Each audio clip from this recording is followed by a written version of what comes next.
समिदर्शन समिचेचित्ताणं पंचविहाचारणं मैरणं मयाराधिसृणवदेशाणं वज्रयाणं त्रियाणगुणपालयाणं शबिशाहुडं सयणिचकालम् अंचेमि पूजेमि वन्दामि डूंशामि दुःखको कमको हिलाओ शुगै गमनम समाहि मरणम चिणगुण संपत्ति हो मच्छम ईस सुरासुर मरण सिंह दवंददम धोरिगाय कमलम पडमामि वर्तमानं तित्तं धर्मस्य कर्तारम्।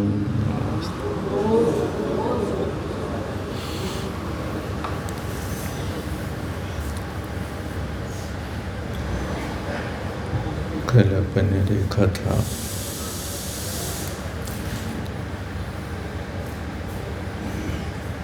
चौरे व्रत की भावना में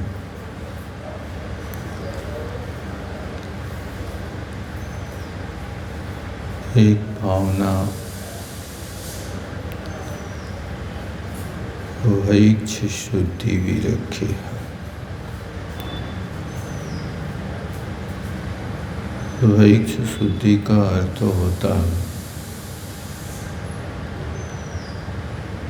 भिक्षा शुद्धि।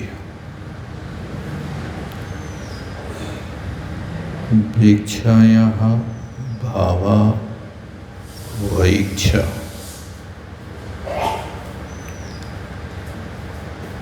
इस भिक्षा शुद्धि का अर्थ होता है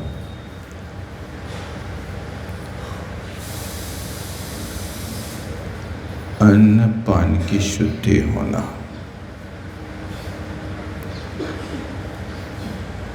आचार्य महाराज लिखते हैं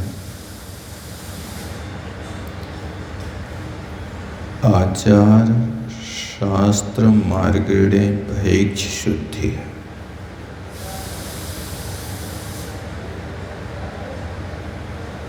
आचार शास्त्र के अनुसार आचार शास्त्र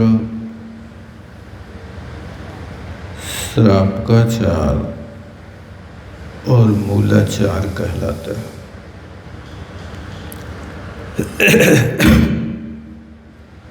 इनमें जिस रीति से भोजन करने का विधान है उस रीति का पालन करना।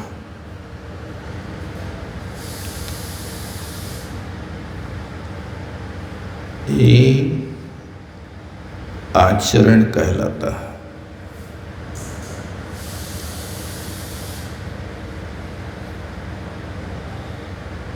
श्रावकोचित क्रिया और साधु की क्रिया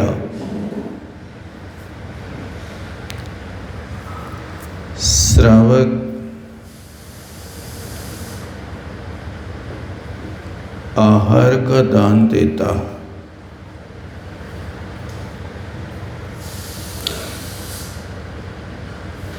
और आहार का निर्माण करता।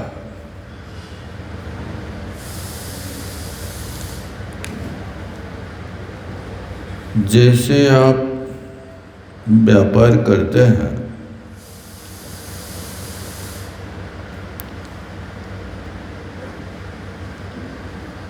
तो आपने कितना कमाया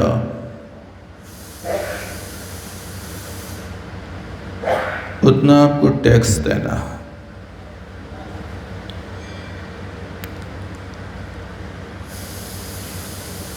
अब कई प्रकार के टैक्स होते हैं।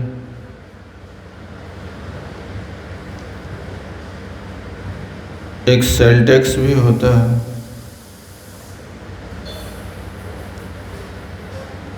एक इनकम टैक्स भी होता है, एक मकान का टैक्स भी होता है, एक वाहन का भी टैक्स होता है। कई प्रकार की व्यवस्थाएं हैं।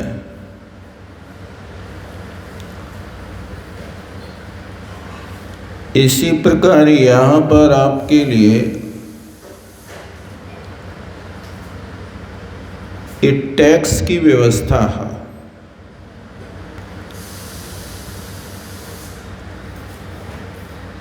आप आहार का निर्माण कर रहे हैं, आहार को बनाना ये आरंभिक क्रिया है।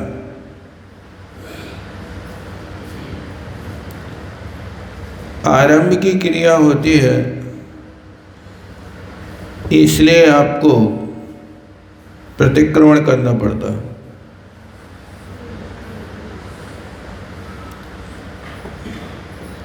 प्रतिक्रमण में क्या करते हैं?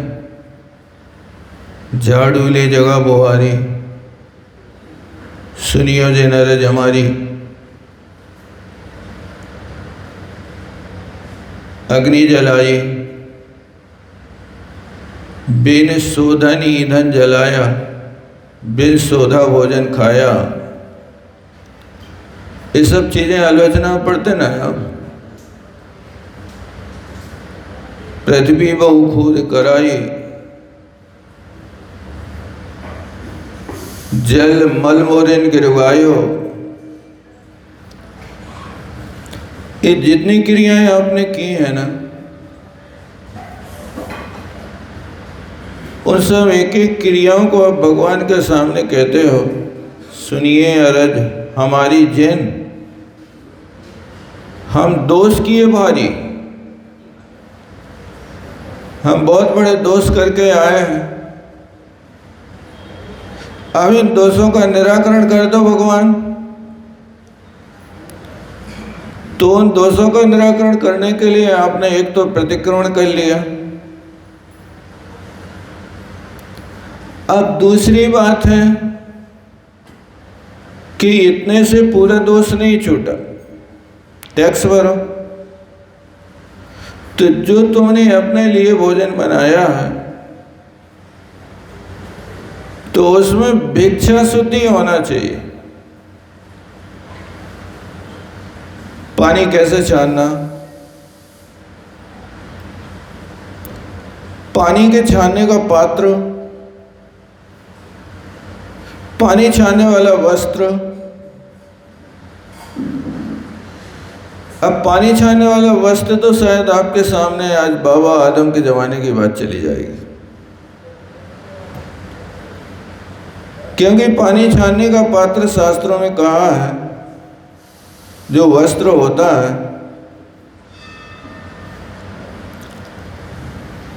उस वस्त्र का नाप 36 अंगुल लंबा हो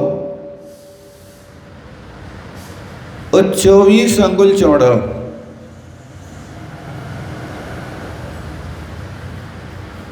ये तो इतना बड़ा आपको कपड़ा चाहिए,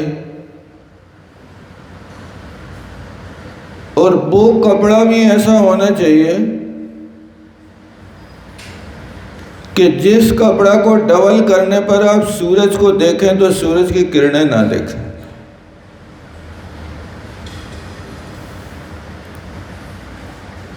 ऐसे कपड़े से पानी छाना जाता है।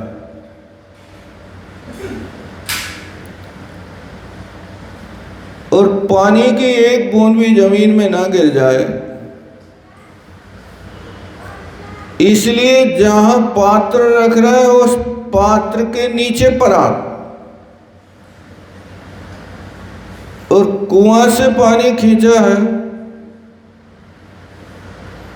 तो जो बाल्टी कुआं से निकल करके आई है उसमें जो आजू बाजू में अनछना पानी लगा है वो एक बूंद भी जमीन में ना गिर जाए, इसलिए उस बाल्टी के नीचे भी एक परात, और फिर उसके बाद वो पानी जब आप छन्ना में डालेंगे तो आपको आधा आधा लीटर पानी डाल करके वो पानी को नीचे पास करना पड़ेगा, क्योंकि मोटा, इतना मोटा छन्ना है। यानी एक बाल्टी पानी को छानने के लिए कम से कम आपको 5-7 मिनट का समय चाहिए।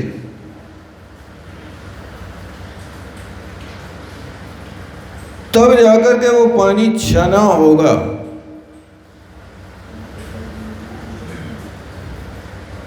ऐसे पानी छानने की विधि है,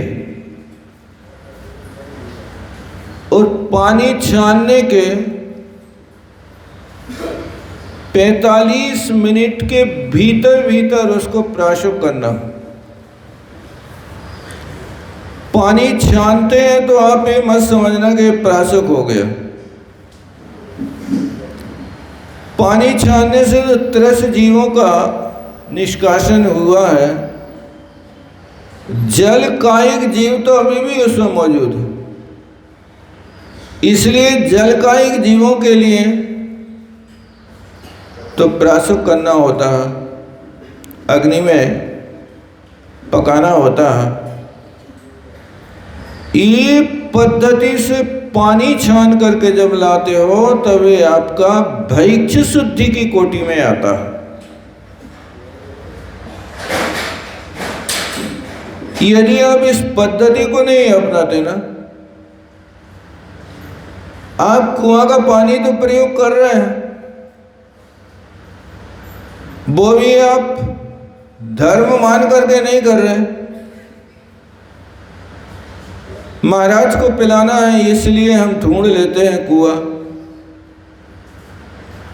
और जैसी तैसी क्रिया कर लेते हैं कि यहाँ रस्सी का किनारा पकड़ते हैं और बाल्टी को सीधी 50 फुट 100 फुट नीचे कुआं में फेंक देते हैं। इतने वेग से आपने ये पात्र फेंका है कि आप दया मूर्ति हैं। व्रतों को पालन करने के लिए आचार्य भगवान नेमी चंद्र महाराज ने, समंतभद्र महाराज ने दया मूर्ति कहा है। आप दया की साक्षात प्रतिमा। जब दया का इतना रीति से पालन करेंगे तो रस्सी का छोर पकड़ करके आप बाल्टी को सीधी कुआं में नहीं फेंकेंगे,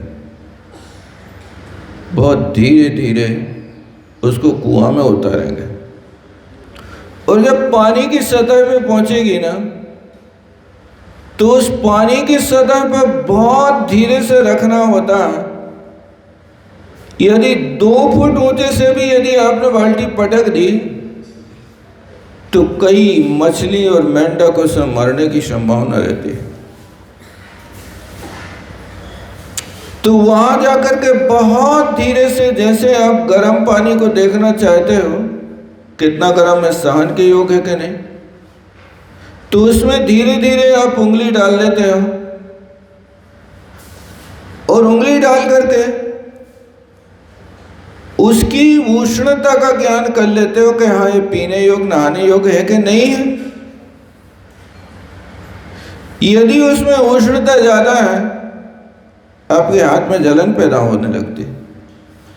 इसी तरह कुएं के सतह पर बाल्टी पहुंची है तो इतने धीरे से रखना, इतने धीरे से रखना कि किसी जल जंतु को कष्ट ना हो जाए,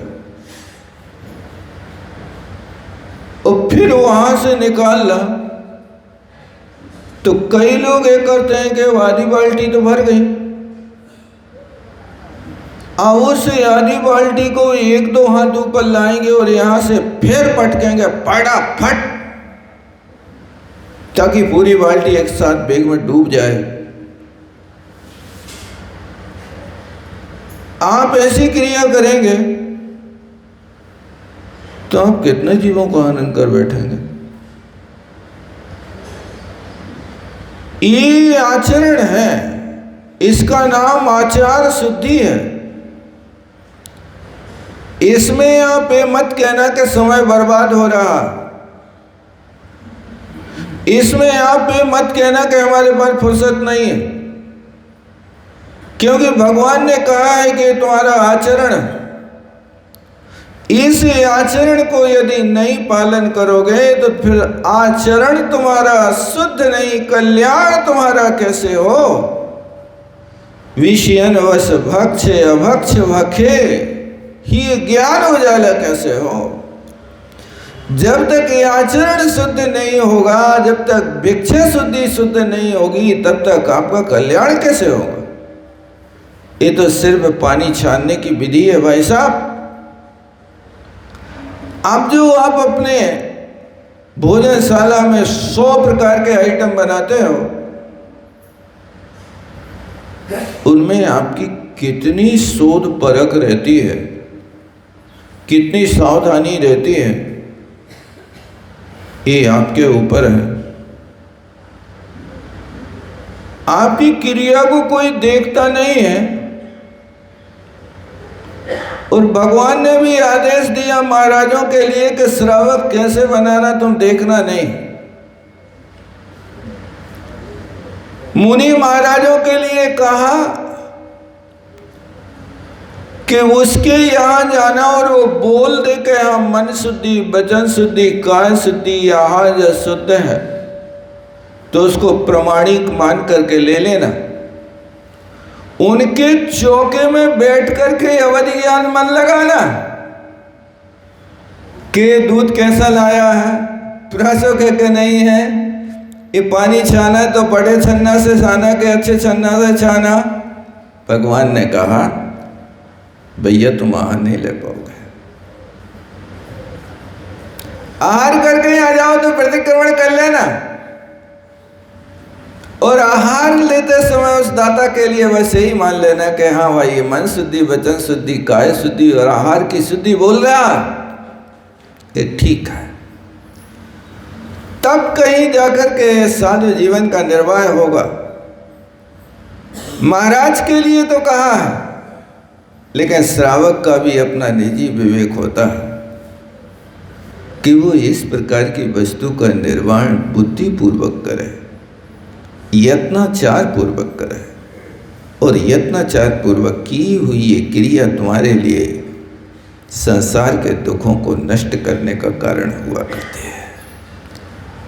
ये आचरण प्रधान धर्म होता है, इसका नाम चरणानुयोग है। ये चरणानुयोग की पद्धति बहुत गजब की पद्धति है। बस इतना है कि इस चरणानुयोग की पद्धति को पालने के लिए निराकुलता की जरूरत है। उस निराकुलता से यदि आप इस व्रत का पालन करते हो तो वास्तव में आप अपने घर में ये चरणानुयोग की पद्धति से तुमने यदि अपना भोजन निर्माण किया और द्वारा प्रेक्षण करके साधु को बुलाया, तो आपके घर में साधु नहीं आए, पंच परमेष्टि भगवान आए, और उन पंच परमेष्टि भगवान के आने पर आपका घर मंदिर बन गया उतने समय के लिए। और वो श्रावक भी बड़ा होशियार होता है, वो कहता है कि महाराज हमारे घर में आए हैं तो हम रोटी तो बाद में दें, पहले हम बढ़िया पूजा करेंगे, भक्ति करेंगे, और भक्ति करके अपने कर्मों को नष्ट करेंगे, फिर इसके बाद हम थाली दिखाएंगे। पहले तो द्रव्य की थाली ला करके पाद प्रक्षालन करके और वो वहाँ पर अपना काम पूरा करता है। पहले मैं अपना पेट भरूंगा, बाद में तुम्हारा भरूंगा। काय से भरना तुम्हारा पेट? भक्ति से पेट भरना है, और पहले मैं भक्ति करता हूं। नौधा भक्ति पहले है, आहार तो बाद में है। करो नौधा भक्ति, नौ पुण्य प्रतिपत्ति, सप्तगुण समाहितेन शुद्धेन। समंत भद्र महाराज ने रत्नगण श्राप का 4 में लिखा है, रे श्रावक तू बड़ा सौभाग्यशाली है। देख 9 पुण्य प्रतिपत्ति, ये 9 प्रकार के पुण्य के वृक्ष तेरे घर में उदय को प्राप्त हुए हैं, उत्पन्न हुए हैं। वो कौन से 9 पुण्य है? ये 9 भक्ति है। एक एक भक्ति में असंख्यात गुणी निद्रा कर लेता। कौन कौन सी 9 भक्ति करते हो भाई, सब जानते भी कि नहीं जानते आप लोग? महाराज को रोज आहार तो देते हो, लेकिन उन 9 भक्ति को आप लोग देखा देखी ढला चला रहे हो कि आपको भी कुछ याद है कि नहीं? 9 प्रकार की भक्तियों में सबसे पहले भक्ति होती है पड़गाहन। प्रतिग्रहण करना, ये बहुत बड़ी भक्ति है। पड़गाहन का अर्थ क्या है? पड़गाहन का अर्थ है कि उनकी प्रति साधु के निकट जाकर के उनमें अवगाहन कर लेना, और ऐसे अवगाहन कर लेना जैसे दूध में पानी डालते हैं तो दूध के लिए पानी ने समर्पण किया, तो उस दूध ने पानी को अपने रूप परिणमा लिया। देखो, दूध की कीमत और पानी की कीमत, दूध कितने रुपए लीटर का है भाई साहब? 80 होगा, 80 रुपया लीटर का दूध। और पानी कितने रुपया लीटर है? कितने रुपए लीटर? अरे यार, 12 बारी बात नहीं करो। तुम ये बताओ कि तुम्हारे घर में जो नल से पानी आता है और महीना भर में लाख लीटर पानी तुम वहां से खरीदते हो, बिल कितना देते हो?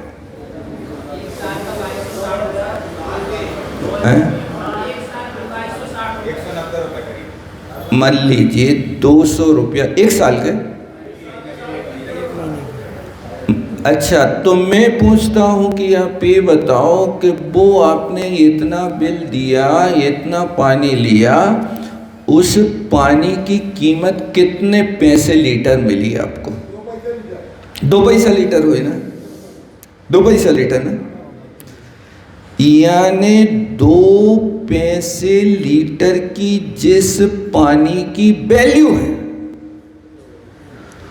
उस 2 पैसे लीटर वाले पानी ने दूध के लिए समर्पण किया, तो दूध ने उस पानी को अपने रंग में रंग दिया, बिल्कुल ऊपर नीचे से एक जैसा पानी को सफेद सफेद बिल्कुल दूधमय बना दिया। बनाया कि नहीं बनाया?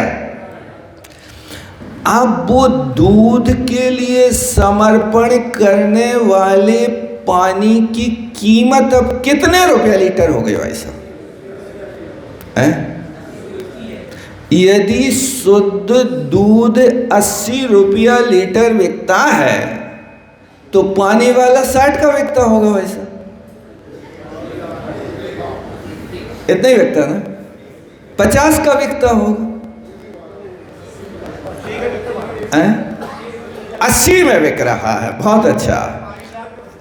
चाहे पानी डालो, चाहे कछू डालो, उस पानी के समर्पण की भाषा देखो कि वो कहता है जब तक हम दूध को समर्पण नहीं करेंगे तब तक हमारी कीमत 80 रुपया लीटर नहीं हो सकती है। उस दूध ने भी कहा, बेटा तुम शरणार्थी हो, तुम हमारे पास बिल्कुल पतले हो करके आए हो, झुक करके आए हो, इसलिए मैं तुम्हें अपने सारे गुण प्रदान कर दूंगा। और दूध ने पानी को अपने सर्वांग में अवगाहन कर लिया, और उस पानी की कीमत देखो, अब 80 रुपया लीटर दूध खरीद रहे के पानी। अब दूध खरीद रहे, पानी कहां चला गया? पानी तो समर्पण में चला गया। जहां समर्पण होता है वहां व्यक्ति के पास गुणों का विकास होता है। दूध को समर्पण करने वाला पानी आज दूध के रूप में जाना जा रहा है। और वो समर्पण देखो कि दूध ने उसके लिए अपने गुण दिए। अब पानी भी कहता है मैं तुम्हें आंच नहीं आने दूंगा। जब पानी दूध की रक्षा के लिए इतना समर्पण होता है और दूध को जब आग पे चढ़ाया जाता है तो भाई साहब पहले दूध जलता कि पानी जलता? भाप बन करके वो पानी निकल रहा कि दूध निकल रहा? पानी निकल रहा है। और अपने मित्र को, समर्पित मित्र को जाते हुए देख करके दूध ने अग्नि से कहा, है आग, मैं तेरा अस्तित्व नाश कर दूंगा। और वो उस पात्र से खोल करके बाहर आना चाहता है कि मैं अग्नि के अस्तित्व को नष्ट करूंगा। वो दूध वाला देखता है बहुत बड़ा अनर्थ होने वाला, युद्ध होने वाला है। ये युद्ध को शांति कैसे होगी? 2 बूंद जल की धारा दे दो, उस जल को पाकर के वो खौलता हुआ दूध शांत हो जाता है। होता कि नहीं होता? देखा कभी का नहीं देखा? जाना यहाँ दूध के पास बैठ करके और देखना, ये समर्पण होता है। पानी ने दूध के लिए समर्पण किया तो दूध ने अपने सारे गुण दे दिए। यही पहली भक्ति है, बड़ी गहन। 9धा भक्ति में पहली भक्ति कौन सी है? बड़गाहन का अर्थ क्या है? हे भगवान, हम तुम्हारे लिए ऐसा समर्पण कर रहे हैं जैसा पानी ने दूध के लिए किया, तो दूध ने अपने पानी को दूध में बना दिया। इसी तरह हे भगवान, मैं आपके लिए समर्पण करता हूं कि आप भी मुझे अपने जैसा बना लीजिए, मुझे भी भगवान बना लीजिए, भक्त का भेद समाप्त कर दीजिए। जब दूध में पानी मिलता तो पानी कहीं दिखाई नहीं देता। आप लोग भले ही परीक्षा करो, मगर ये डाल पत्रो है क्या मोटो है क्या है? परीक्षा करते हैं ना करते? वो पतला दूध है कि पानी है? अभी तुम्हारा यदि पतला पुण्य होगा तो तुम पूरे समर्पित नहीं कर पाओगे, कीमत कम रह जाएगी। पानी ज़्यादा मिला दोगे तो 80 रुपया लीटर नहीं मिलेगा भाई साहब, फिर आपको कम कीमत हो जाएगी। ये 9धा भक्ति में पहली भक्ति भेक्ष शुद्धि के लिए इस श्रावक की भक्ति है। वो पड़गाहन करता है, द्वारा प्रेक्षण करता है, बड़े भाव संभ्रम के होते हैं। सीता जब वन में थी, आज बड़े भाव हुए, उदार भाव हुए। आज कोई मुनि महाराज मिल जाते तो भाग्य होता। तैयारी भोजन की है, उनके लिए चौका नहीं लगाना पड़ता था भाई साहब, तुम्हें तो चौका लगाना पड़ता है। कोई भजन गाता था, 4 बार भोजन, भजन 1 बार, उसमें भी आते हैं संकट 1000। अब जी भजन तो अच्छे अच्छे लोग तब सुनाते हैं जब महाराज के आहार होता है चौका में, तो उनने सुनाना शुरू किया और फिर आगे गाया कि गांव में महाराज आए, मैंने चौका लगाने का सोचा और सोचते ही सोचते हो गया बेहार। उसमें भी आते हैं संकट 1000। इतना सोचा कि 4 महीना सोच भी निकल गए, एक भी दिन आहार नहीं करा पाए। तो मैं पूछता हूं कि वो व्यक्ति गा रहा है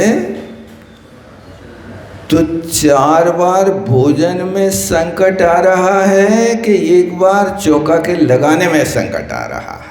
वो संकट कहाँ जोड़ना है आपको? संकट कह रहा है ना, संकट आते हैं 1000। तो आप ये बताएं कि वो जो कह रहा कि 4 बार भोजन, भजन 1 बार, उसमें भी आते हैं संकट 1000। तो ये संकट हजार भजन में आ रहे हैं, भोजन में तो कोई संकट नहीं आ रहा तुम्हारे लाए। समझ रहे कि नहीं समझ रहे आप अर्थ? संकट काय में आ रहे हैं? भजन में। भोजन में कोई संकट नहीं। घर पे नहीं खा पाए तो होटल पे खा ले, ऐसे ही है ना। होटल पे नहीं जा पाए तो हाथ ठेला पे बिकने वाली चाट को चाट ले। वहां जाके तुम्हें कोई भेंट शुद्धि की खबर नहीं, वहां कोई नहीं पूछता जात पात। कहा भैया तुम को आओ, खुआओ, पूछता है बस गड्ढा भर ले और 150 रुपया की एक प्लेट दाल खरीद ले। क्या है इसका नाम भेंट शुद्धि है? इसको चरणानियों की पद्धति कहते। भैया ये भैक्ष शुद्धि का अर्थ अच्छी तरह से समझो। यदि आपने नहीं समझा, ये आपका पेट एक शरीर का संचालन करने के लिए एक केंद्र स्थान है। यदि आपका पेट सही है तो आप हर कार्य को अच्छे से कर सकते हैं, क्योंकि आयुर्वेदकारों ने भी लिखा है कि धर्म साधनम आरोग्यार्थ। यदि आप स्वस्थ होंगे तो धर्म का कार्य सिद्ध कर सकते हैं, धर्म आराधना कर सकते हैं, अन्यथा नहीं कर सकते। उस धर्म आराधना को करने के लिए अपने पेट को कब्रिस्तान मत बनाओ भाई साहब। विवेक पूर्वक खाओ, जैसा आगम में कहा है वैसा खाओ। आगम में कहा है एक बार खाए सो योगी। क्या? एक बार खाए सो योगी और 2 बार खाए सो भोगी और 3 बार खाए सो रोगी और 4 बार खाए सो मृत्यु होगी। आप कहोगे महाराज हम तो 10 बार खाते खाते नहीं मरे, तुम कैसी बातें कर रहे? हम नहीं कर रहे, भगवान ने कहा है। आपको पता नहीं चल रहा है, व्यक्ति मर तो रहा है लेकिन वो धीरे धीरे स्लो पॉइजन से मर रहा है। भोजन में और नाश्ता में अंतर है। भोजन 2 ही बार करते हैं।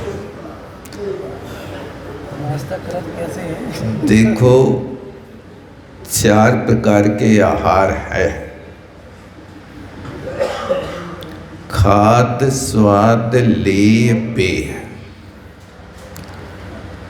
ये 4 प्रकार के आहार में यदि तुम पानी भी पीते हो तो तुम्हारा आहार हो गया। नाश्ता में तो कुछ खा रहे हो ना, और नाश्ता उस वस्तु का नाम है कि जो असन नहीं है, असन के साथ में निषेध जुड़ा है। यानी तुम्हें सिखा रहे कि तुम ये मत समझ लियो कि हमने 9 बजे नाश्ता कर लिया सो पेट भर गया, हम 11 बजे अभी फिर से रोटी खाएं। इसलिए ना असन ता नाश्ता, ये असन नहीं है। ये दूसरों को समझाने के लिए कह रहे हो कि ये नाश्ता है। असन तो आपका कब होगा? 11 बजे 12 बजे होगा। इसको वो मानना बैठे, इसलिए खिलाने वाला फुर्सत हो जाए कि तुमने नाश्ता कर लिया तो भोजन कर लिया, तो वो बता रहा कि नहीं ये तो नाश्ता है, अभी तो भोजन अलग होगा। फिर दोपहर के नाश्ता को वो दोपहरी कहता है। दोपहरी का अर्थ है दोपहर के बाद जो भोग कर रहा उसको दोपहरी कहते हैं। दोपहर के बाद जो भोगा जा रहा उसको दोपहरी कहते हैं।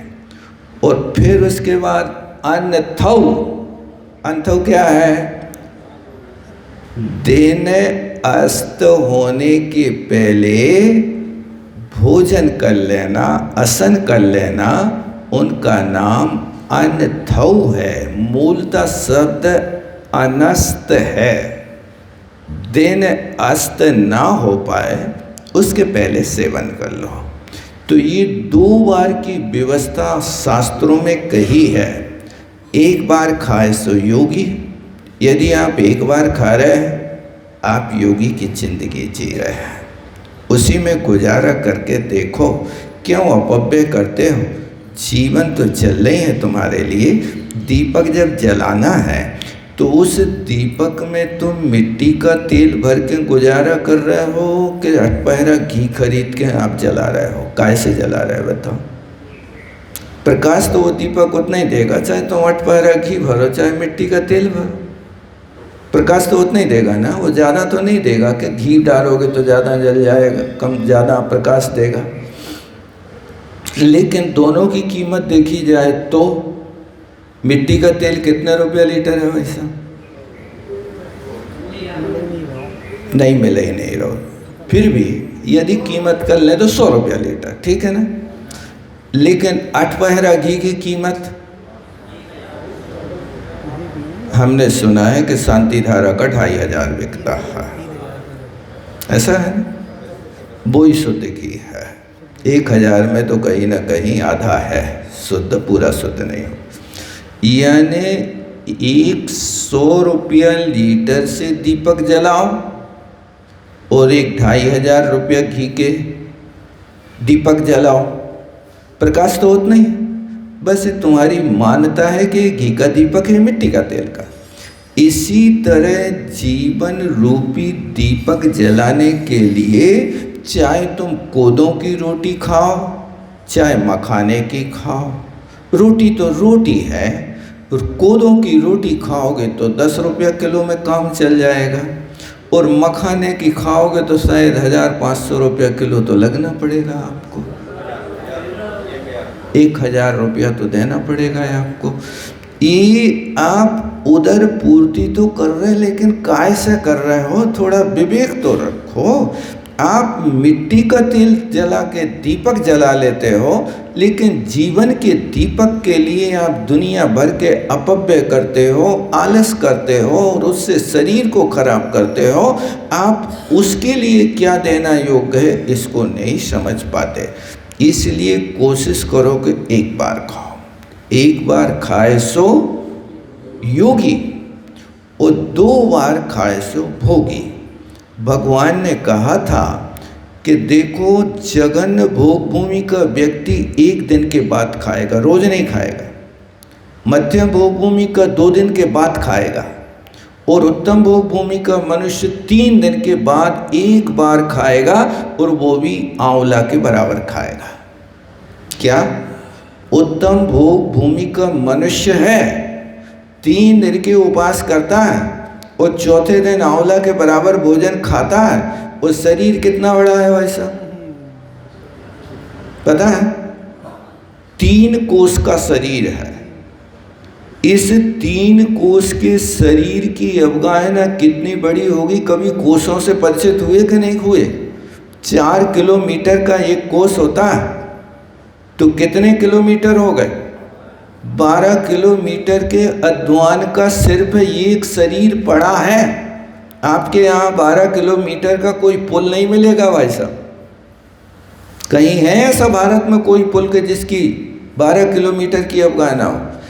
ऐसा विशाल पुल की तरह ये 3 कोस का शरीर 3 दिन के बाद 1 आंवला के बराबर खाता है। और आप 5 फुट का शरीर उस 5 फुट के शरीर के लिए आप कितना खा जात भाई साहब हैं? 6-7 बार पानी होता है, लेकिन भोजन तो कितनी बार होता है, कितना होता है, उसकी क्वांटिटी है। अभी एक दिन सुना रही थी एक बहन, बोले पहले ज़माने में ज़्यादा खाने वाले लोग ये हिसाब किताब गिनती नहीं बताते थे। वे जब कोई रिश्तेदारी में जाते थे तो ऐसा परिचय देते थे, 8 चना की, 9 बिर्रा की और 32 गेहूं की, इतने से काम ने चले भोजी तो भुंटा से को 30। 8 चना की, 9 बिर्रा की और गेहूं की 32, इतने से काम ने चले भोजी भुंटा से को 30। यानी उसने अपने भोजन का परिचय दिया कि 8 रोटी चना की और 9 रोटी बिर्रा की और 32 रोटी गेहूं की। कितनी गिनती हो गई भाई साहब? इतने से काम न चले, अब 30 भुंटा और सेंक के रख दो, तब हम इतना खाएंगे। यानी कर्म भूमि का व्यक्ति एक बार में इतना खा जाए तो भी उसको 6 बार चाहिए। ये भिक्षा शुद्धि के विषय में विचार करना। बोलो आचार्य गुरु विद्यासागर जी महाराज की। जवानी के ज्ञान से सूझे लोकालो, सोवानी मस्तक।